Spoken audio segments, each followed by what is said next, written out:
Deuteronomy 6.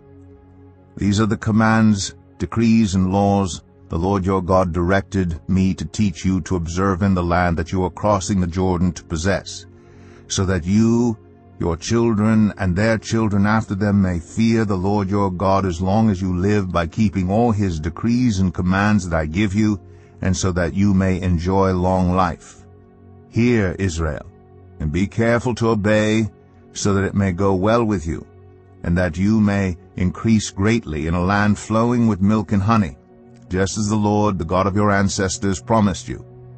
Hear, O Israel, the Lord our God, the Lord is one.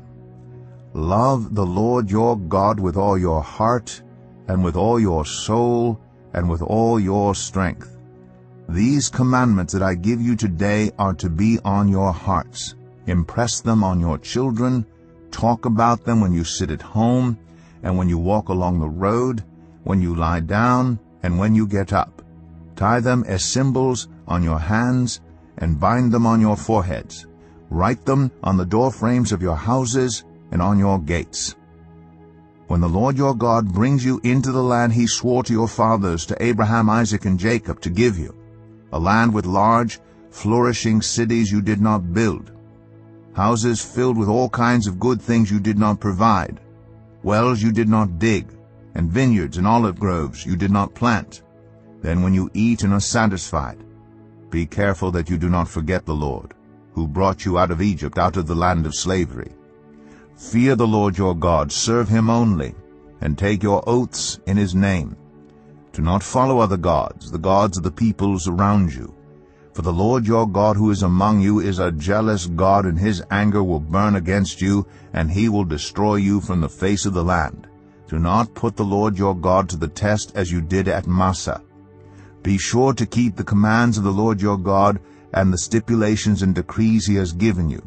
Do what is right and good in the Lord's sight, so that it may go well with you, and you may go in and take over the good land the Lord promised on oath to your ancestors, thrusting out all your enemies before you, as the Lord said. In the future, when your son asks you, what is the meaning of the stipulations, decrees, and laws the Lord our God has commanded you, tell him, we were slaves of Pharaoh in Egypt, but the Lord brought us out of Egypt with a mighty hand.